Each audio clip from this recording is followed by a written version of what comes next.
का ऐसा उनको चस्का लगा कि जिस दिन से पकड़ा बढ़ता ही चला गया नाम। और नाम ने फिर जीवन में निष्ठा पैदा कर दी। ये निष्ठा का मतलब होता प्राण निकल जाए तो ही नाम स्फुरण बंद हो, अन्यथा नाम स्फुरण बंद नहीं हो सकता। चाहे काटना शुरू कर दो, वो नाम स्फुरण, इसे निष्ठा कहते हैं। श्री हरिदास जी का जन्म बंगाल यशोहर जिले के अंतर्गत बुड़न नाम के ग्राम में हुआ था। ये जाति के यवन थे, मुसलमान थे। बाल्याकाल में बड़ी विचित्र लीला हुई। इनके माता पिता पधार गए। जब माता पिता जिस बालक के नहीं होते तो कोई उसे प्यार कौन करे। और जैसे गोस्वामी जी, तुलसीदास जी की बाल्यावस्था, जिसके द्वार पर खड़े होते तो दबका के भगा देते, बालक हरिदास। इनको नाम सुनाई दिया, संतों का संग मिला। जिसका कोई नहीं होता, यह खास बात होती कि उसको भगवान महापुरुषों से जोड़ देते हैं। अब इनको जब नाम सुनने को मिला, कोई पूर्व जन्म का ऐसा पुण्य होगा, भगवान की ऐसी कृपा होगी, या भगवान ऐसा स्थिति देखकर दयालुता से, यद्यपि भगवान नाम जपने का कहीं किंचन मात्र कोई संस्कार ही नहीं था, ऐसे कुल में प्रकट हुए थे, यवन कुल में। पर यस्याहम अनुग्रहणामि हरिष्ये तद्धनम सनई, भगवान ने एक वचन कहा युधिष्ठिर जी से, जिस पर मैं विशेष कृपा करता हूं उसका जहां जहां अपनापन होता सब खींच लेता हूं। जन्म से माता पिता गए, बचपन से कोई प्यार करने वाला नहीं, खाने पीने तक की व्यवस्था नहीं, तो संत जन मिल गए वहां उनको। वो नाम कीर्तन करके आनंदित हो रहे थे, तो इनको भी एक नशा चढ़ा नाम का। धीरे धीरे उनके हृदय में नाम बढ़ने लगा। बड़ी कृपा जो इनका नाम जप में प्रीति हो गई। अब इनके पास अपना कहलाने वाला ना कोई व्यक्ति था, और ना अपनी कहलाने वाली कोई जमीन या वस्तु थी। थोड़ा बड़े हुए तो घरों के सामने ऐसे मांग लेते, भूख लगी कुछ दे दो, तो कोई रोटी दो रोटी दे देता, बस पा लेते। गांव के बाहर वृक्ष के नीचे बैठकर बस कृष्ण कृष्ण की रट लगा देते। 24 घंटे में एक बार मांग लेते, जो मिल जाता खा लेते, खूब नाम जप करते। अब एक घर छोड़कर बेनापोल नाम के घोर निर्जन वन में एक फूस की कुटी बनाकर अकेले रहते।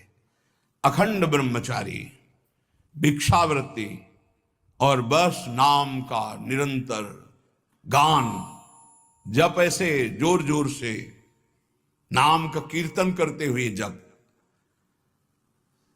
ऐसा तेज प्रकट हुआ कि जो देखे इनको लुभायमान हो जाए। ब्रह्मचर्य में बड़ा तेज होता है।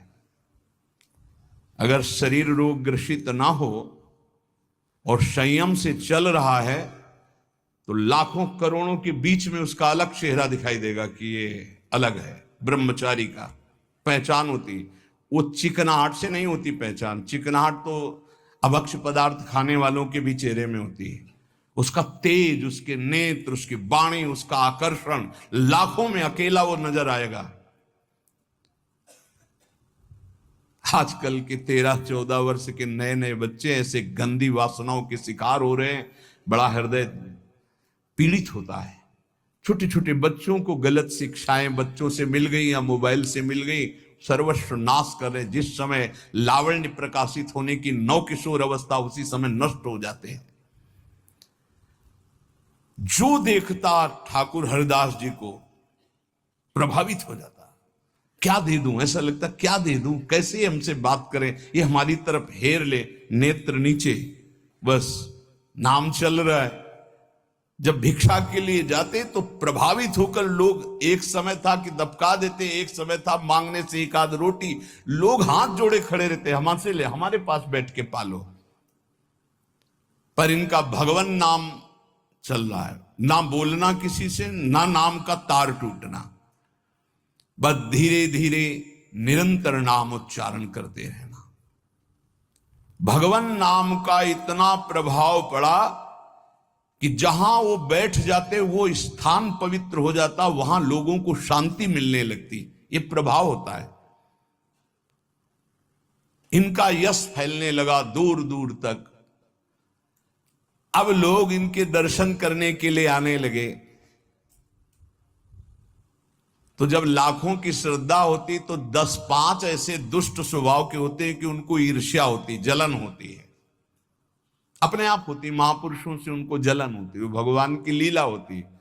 क्या लीला होती है? डंडे में ही झंडा फहराया जाता है। तो ये जो दुष्ट लोग ईर्ष्या करके भक्त को सताते हैं, ये डंडे का काम करते हैं, उनका यश फहराते हैं। जो दुष्ट और ईर्ष्यालु लोग हैं उनको असह्य हो गया यश। लाखों लोग जब हरिदास जी के दर्शन के लिए हो, तो उसमें से ऐसे भी लोग थे जिनके भारी ईर्ष्या पैदा हुई, कैसे इनको नष्ट किया जाए। ये ऐसे होते हैं ईर्ष्याल। पूज्य उड़िया बाबा का जब वृंदावन में यश प्रकट हुआ तो कुछ लोगों ने चंदा इकट्ठा करके बाबा की बीच सत्संग में नाक काटने के लिए आदमी तय किया। वो आदमी चाकू छुपा के गया प्रणाम करने की मुद्रा, और ऐसे जीव तो वहां उनके पार्षद जो मोरछली डुला रहे थे बहुत सावधान, तत्काल पकड़ते पकड़ते चावल भर नाक में चाकू चले गए।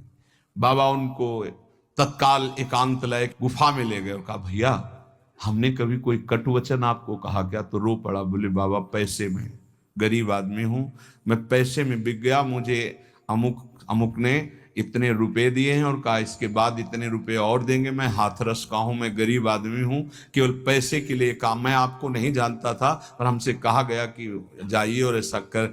बाबा मुझसे बहुत गलती। बाबा ने कहा कोई बात नहीं है। कुछ पैसे अपनी तरफ से दिलाए और कहा हाथरस की गाड़ी में बैठाल के आओ। अपने जनों से कहा कसम हमारी है अगर इसको एक शब्द भी कहो। तो सम्मान पूर्वक उसे हाथरस सुरक्षित भिजवा दिया। अकारण द्वेष मानने वाले पैदा हो जाते हैं जब किसी का यश होता है। कैसे इनका यश नष्ट हो? ये ईर्ष्यालु एक रामचंद्र खां नाम के बड़े जमींदार थे। यार हमारे पास तो जमीन रुपया पैसा कोई नमस्कार नहीं करता है। 2 रोटी मांग के खाने वाला नाम जपा, इसको जिसको देखो प्रणाम करता चल। ये लगता लगे कौन भाई? बोले बाबा जी। बाबा जी मतलब बाबा जी तो एक लगता है क्या है, मतलब बाबा जी क्या है? उसको लगा मैं जमींदार हूं, रुपया है पैसा है, हमें तो कोई नमस्कार नहीं करता है, इसको जो देखो नमस्कार कर रहा है। कैसे इसका यश नष्ट करूं? तो पहला बाण होता है कामिनी। जब कभी किसी को नीचा दिखाना होता है, ऐसा होता है। जब कभी किसी का यश होता है तो विविध प्रकार की माया के पार्षद अपना प्रयास करते हैं। तो उसने विचार किया कि इसका कैसे नाश किया जा सकता है, कैसे नीचा दिखाऊं, इसके बड़े हुए यश को कैसे मिट्टी में मिलाऊं।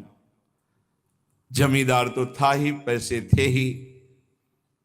उसने विचार किया कि इनके पतन करने के लिए, इनका पतन भी करूं उपहास भी करूं, दोनों बातें हो जाएंगी।